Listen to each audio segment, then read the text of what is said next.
Good afternoon, everyone, and thank you for being here today. My name is Miriam Shara, Executive Director of the Arab American Civil Rights League. I want to begin by expressing our deep commitment to protecting the rights of our community during these uncertain times. We are here today to address an issue that is not only critical to the Arab American community, but immigrant communities in all, but all the individuals who also face the challenges of ICE enforcement. Over the past weekend alone, U.S. Immigration and Customs Enforcement conducted significant operations, resulting in the arrest of 956 individuals. This brings the total number of arrests in recent weeks to 2,681, reflecting a concerning increase in enforcement actions. The recent rise in immigration enforcement actions have caused significant anxiety, particularly in communities already vulnerable to discrimination. At ACRL, we firmly believe that knowledge is power. By educating individuals on their rights, we aim to empower them to make profound and informed decisions during potentially intimidating encounters with ICE officers. It's crucial that people know what they are entitled to under the law and how they can protect themselves and their loved ones. Here are some key rights that everyone should know in case of an ICE encounter. Do not open the door unless ICE has a search warrant. Remain silent. You have the right to refuse to answer questions and ask for an attorney. Record the encounter. Document everything with your phone. It's your right to do so. Do not sign anything without speaking to an attorney. Report the incident and make a plan. Prepare in advance with a trusted contact and know your rights. We encourage everyone to stay calm, be polite, and never lie, as lying can have serious consequences. Today we are joined by legal experts, community leaders, and state legislators who are committed to ensuring that our community has the resources and support needed to navigate these challenges. In addition to today's press conference, we have established a hotline to provide direct support to those in need, offering guidance on what to do in these difficult situations. The hotline number is 1-800-243-0302. We also have a range of resources available to assist individuals facing potential immigration-related challenges. I'd like to thank our partners, including our volunteer immigration attorneys and civil rights attorneys, for their continued support and dedication to this cause.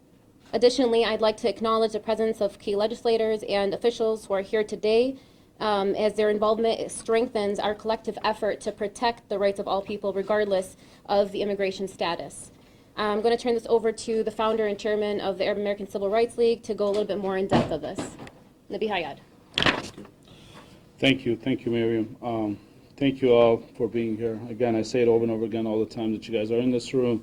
You are the gatekeepers for justice, and we appreciate giving a voice to the voiceless. That being said, I want to thank the individuals that are here attending. Our State Senator Stephanie Chang, that is here and has been an advocate for this community and her community for a number, I would say, decades, as well as I know Senator Sylvia Santana should be here any minute. Other senators apologized. They were looking forward to being here but could not make it. Initially, we were going to set a press conference later in the week, but due to the circumstances, we moved it up, and that's why we sent out the notice yesterday evening, because we've gotten a lot of calls as to individuals that are starting to be picked up to a certain degree, and we know this is going to be ramped up in the coming days, if not weeks, in the coming weeks, if not days, here in the metro area, as well as Dearborn Heights and southeastern Michigan region. That being said, we must act. We see that we've seen this happen before. This is not our first rodeo with the Trump administration. You're looking at basically the organization, the attorney that actually filed against the Trump administration Muslim ban on 1.0. We were successfully able to get a permanent injunction across the country, allowing those individuals from Muslim countries that have green cards to return to their home, the United States of America.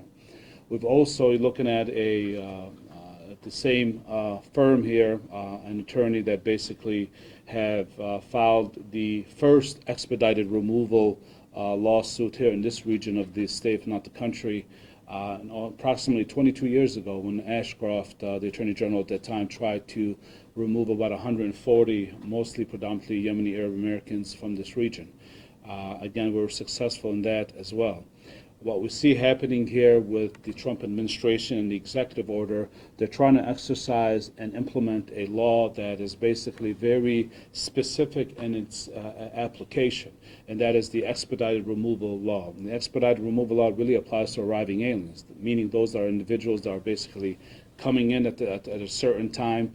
Normally within, that law is normally supposed to be applied approximately within 14 days that you enter the United States, as well within a 100-mile radius of the border.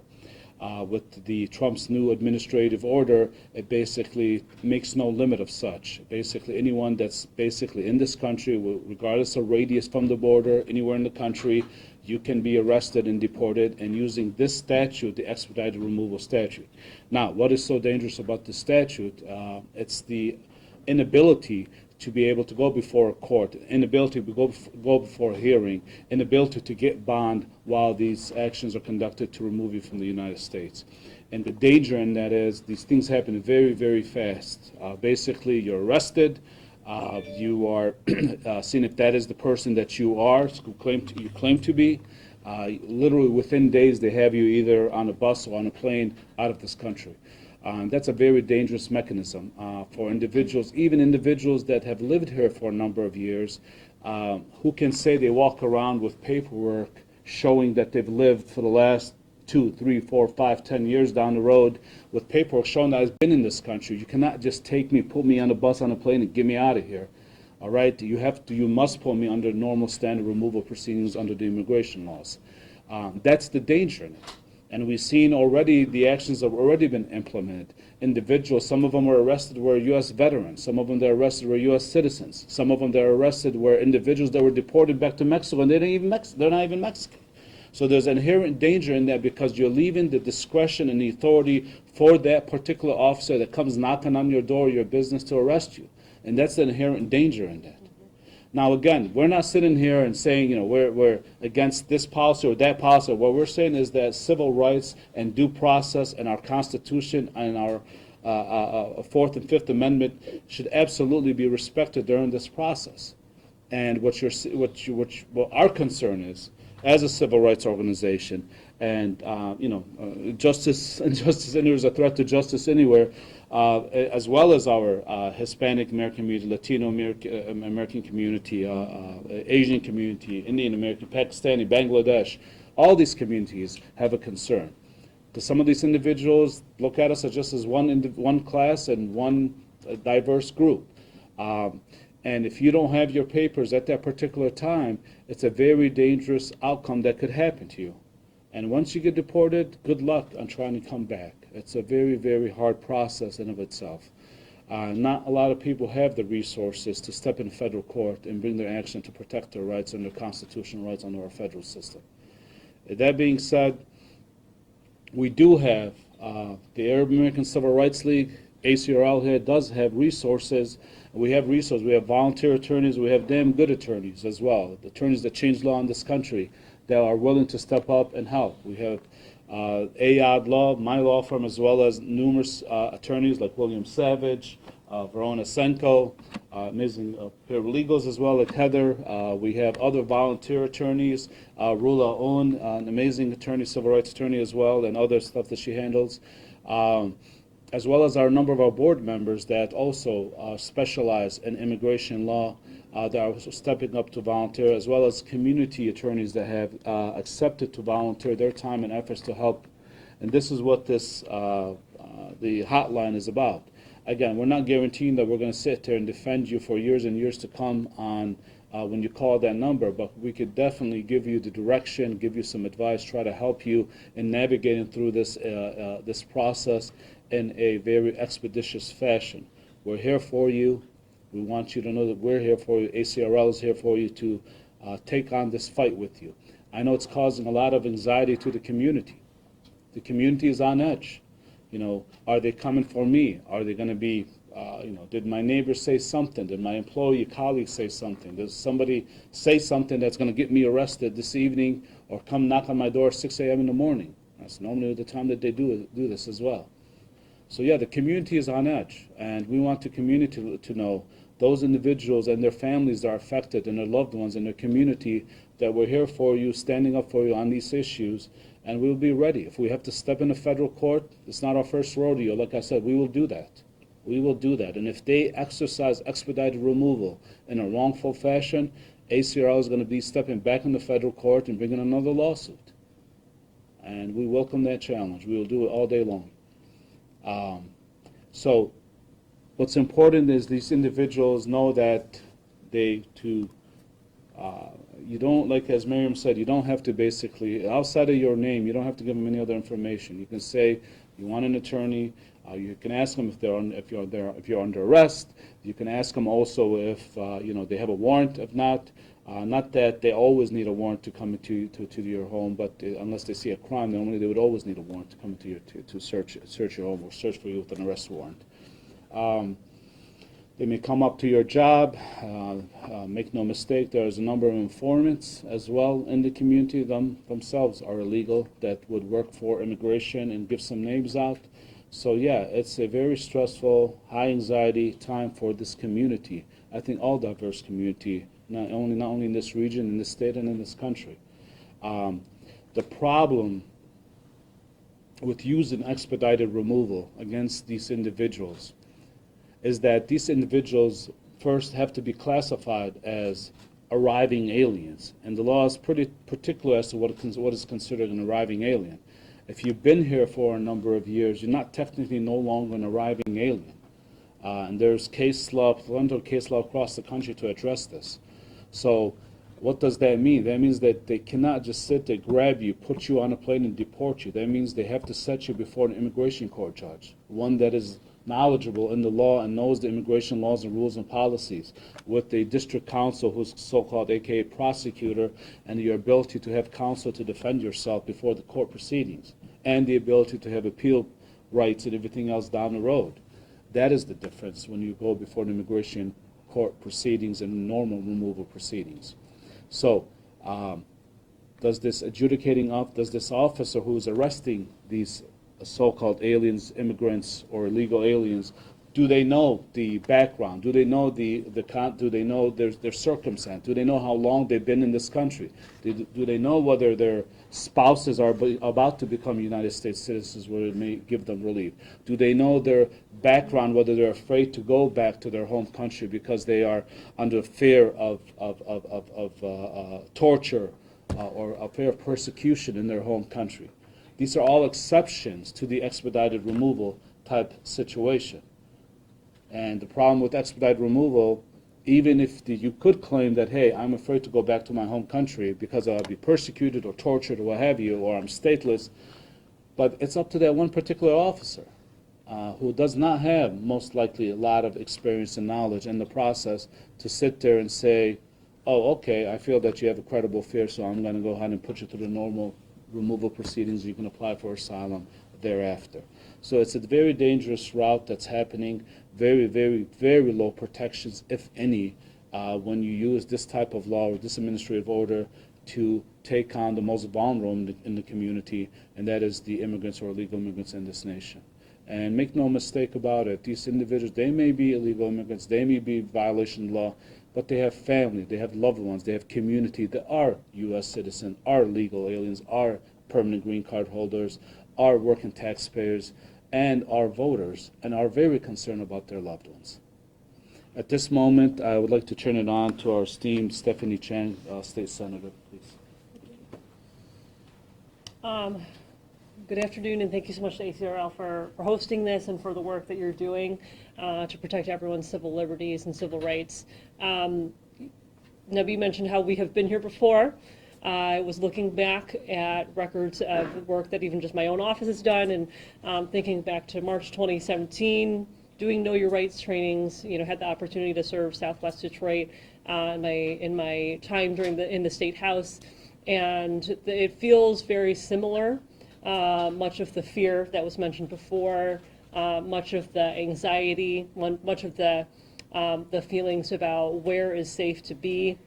And it's really unfortunate that we are here again. And so, in addition to the problems and concerns with expedited removal, just wanted to highlight a couple other things that are also very, very concerning. Thinking about the fact that ICE has had, since 2011, a sensitive locations policy that is no longer. That various forms of this policy were actually in place for the past 14 years, including during the first Trump administration, protecting churches, other places of worship, schools, hospitals, from immigration rates, basically. So the fact that now that policy is no longer means that our students, people trying to just go to their place of worship to practice their right to exercise their religion, now will have to make decisions about whether or not they feel safe to do that. And that's just un-American, honestly, the fact that we have to even be thinking about that. So it's very, very concerning. One of the things that's also really concerning is that I learned late last week that many of the legal aid organizations that have been in courts there to actually provide assistance to people are no longer actually going to be receiving that federal funding and no longer able to be in the courts to make sure that they are providing those legal services. So groups like the Michigan Immigrants' Rights Center and others that have received federal funding to do that unfortunately no longer are able to. When we're talking about due process, it should absolutely be the case that in the United States of America, that if you're facing, such extreme challenges to the fate of whether or not you can be here in this country with your family, that you should have that right to an attorney being there in that courthouse to help you. So just to zoom out, though, in addition to all of these very specific policy concerns, whether it's a sensitive locations policy or expedited removal, or now this lack of funding for really important organizations to do the work that they do, I think we just, as a country, I feel like and as a state here in Michigan, clearly have a lot that we need to do in terms of resetting about what are our values and what is it that we're going to stand up for. I'm a proud daughter of immigrants, and I'm also really proud to represent a district that's very diverse, and we've got folks who have come to this country and to this state seeking a better opportunity. And so recognizing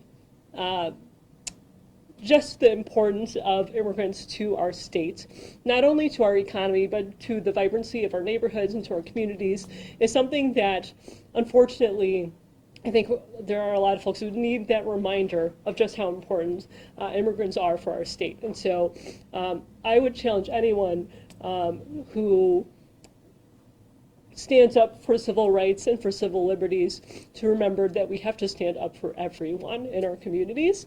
And I'm really hopeful, though, that in this past week, that we've seen more and more a recognition from our fellow community members of just how important it is that we stand up for what is right. Thank you. Thank you, Senator. Thank you. Also, we have here Chewy Carrega, NAACP Legal Counsel. As you know, the NAACP, largest office in the country, biggest office here as well. They understand very right that injustice anywhere is a threat to justice everywhere, and our friends and neighbors and colleagues next door to Dearborn, Dearborn Heights, Southwest Detroit, and everywhere else. So I'm going to open it up for questions at this time. Has there been any recent cases where ICE has been in the community and stuff, and so can you share that with us? In Dearborn Heights, I think we just got it was just recently, somebody at Kroger, right? This is some videos online that people, right now, as of hours ago or minutes ago, or. Yeah, sure. Yes. Yeah, sure. So give us your name and your title. Yes, so my name is Rula Owen. I'm a board member at the ACRL, and I don't know specifically of the individuals, but I did see some videos circulating online that there were actually arrests being conducted within the last couple hours in the city of Dearborn. I don't know the identities of the individuals specifically, but I know that that it is currently happening in the city. Can you give us your thoughts on that? I mean, this is so clear.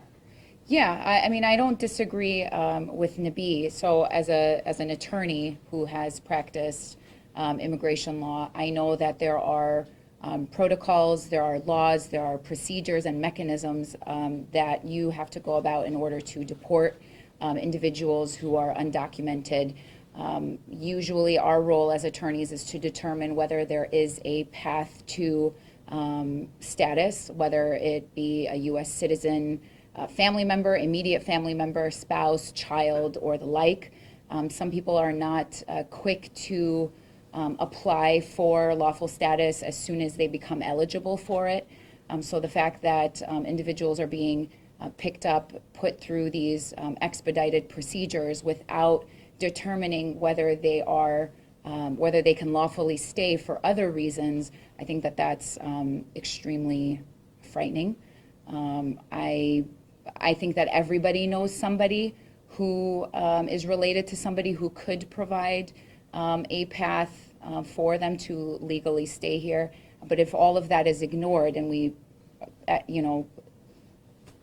remove them as quick as possible without finding out whether they have that opportunity, I find that to be very frightening. There are a lot of children who may have an undocumented parent or both, or, I mean, it could be any situation. And to be arrested without warning, without knowing what your rights are, without knowing who you can talk to, what to talk to them about, that is concerning. And we are definitely here to help anyone who we can help, who we can give advice to, who we can educate on the law and their rights. But of course, if there are no rights, then there's not much we can do. And that's what our role is here, is to try and preserve what rights and laws that are on the books. You mentioned concerns about due process, but birthright citizenship is also at risk here too, apparently, is it not?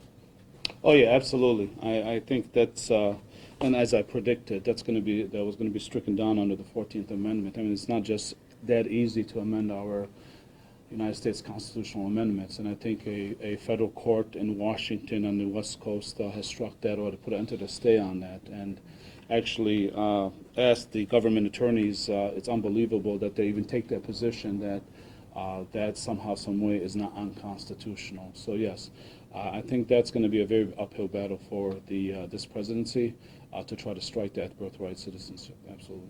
I don't mean to sidetrack with this question, but I think it's important to ask. I mean, the majority of people in this community voted for Trump. I know there were extenuating circumstances with Gaza, Yeah. protest votes.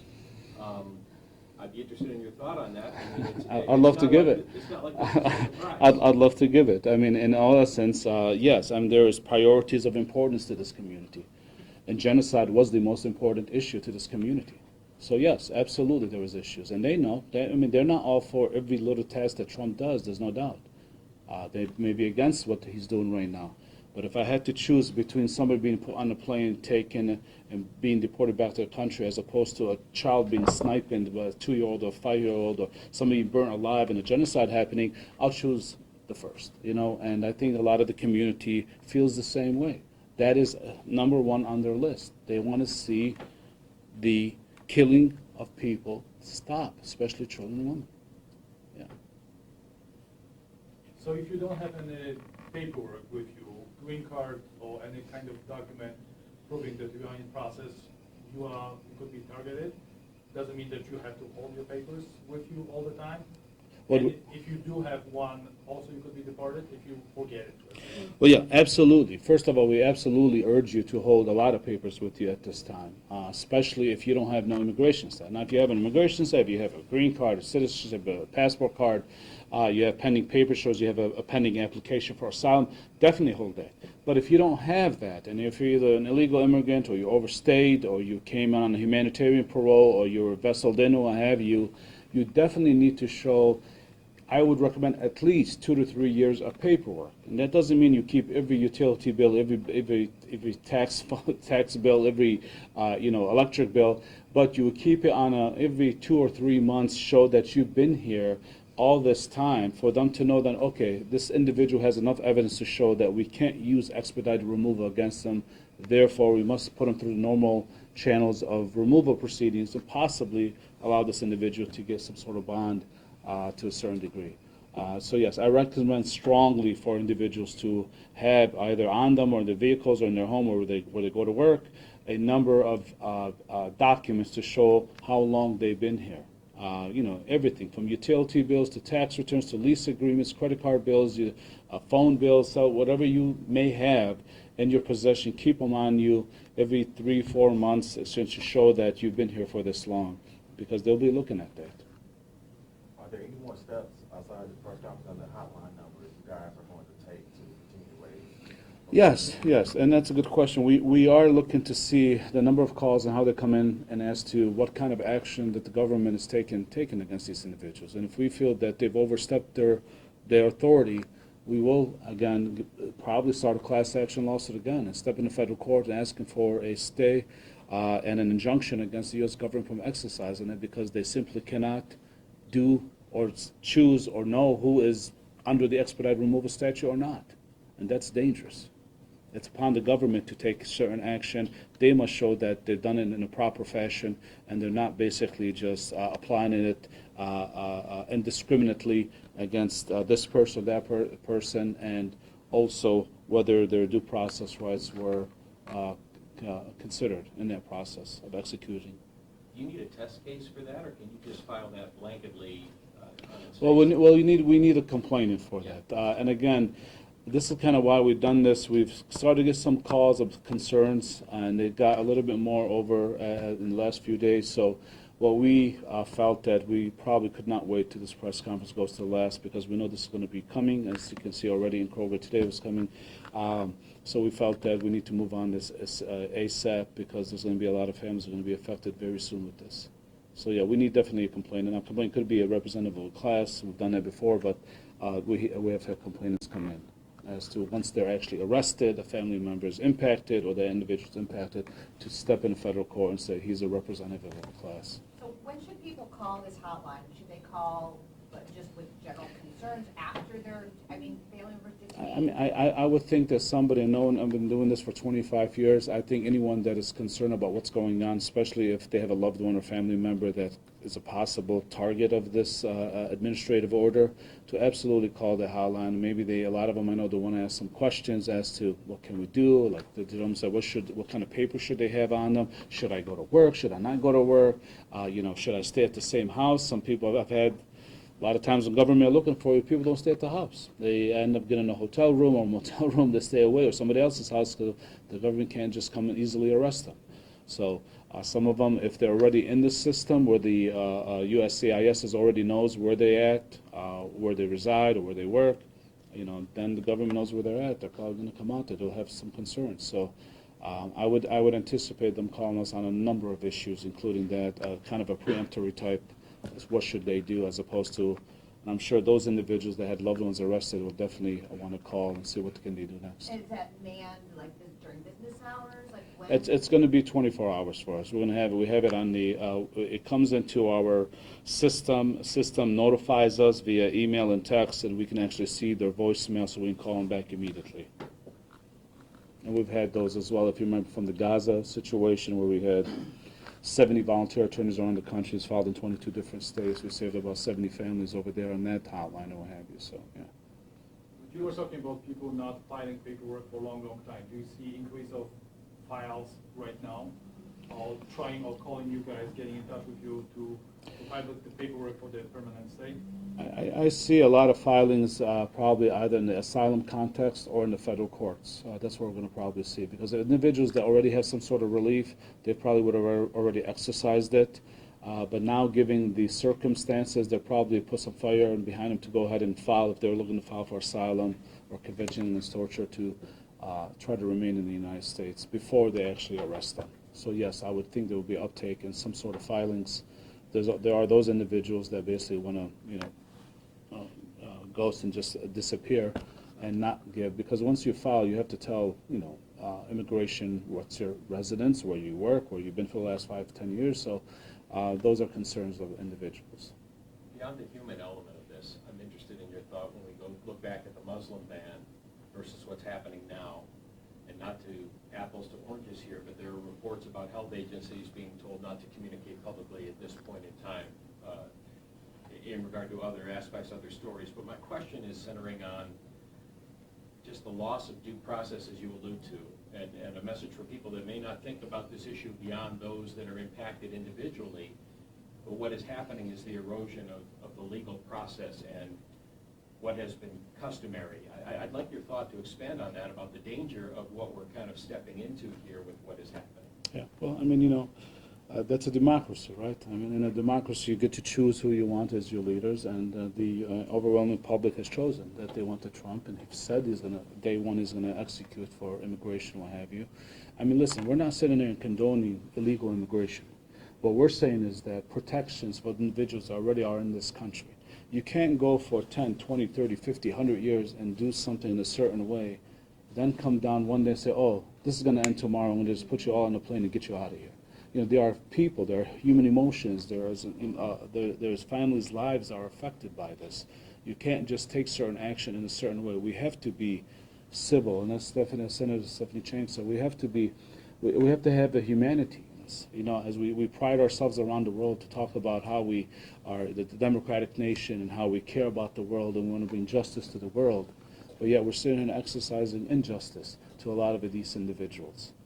Individuals, basically, they are, I think, just as much as Americans. I mean, there are cases where American Indians are being deported accidentally. You know what I'm saying? So I mean, we have to look at it and say, if we're going to be a beacon, at least give these individuals. Let's find a pathway to these individuals that are already here.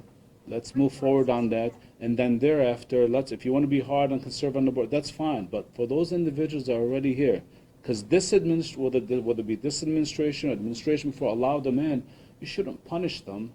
They waited in the line days and weeks and what have you. They came in with their families and their children, and now you're going to sit there and take this exorbitant action and a very aggressive action against them and their families. I just think that's not the American way. That's not why we all came to this country.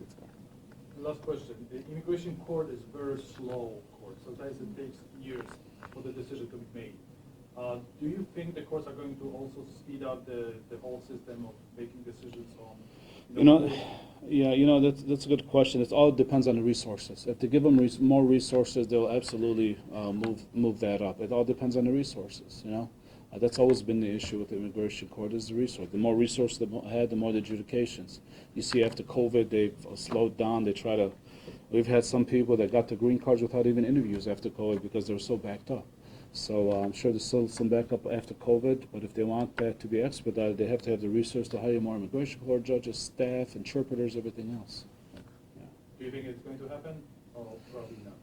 I don't think so. I think is making a political point and taking aggressive action against these individuals. I think President Trump knows very well he's going to be challenged on these. But it's a win-win situation for him. You know what I'm saying? Whether he gets, he does what he said what he's going to do. Yet if the judiciary stops him, he can blame it on the judiciary. But he did what he could do. Thank you very much. What is that hotline number again?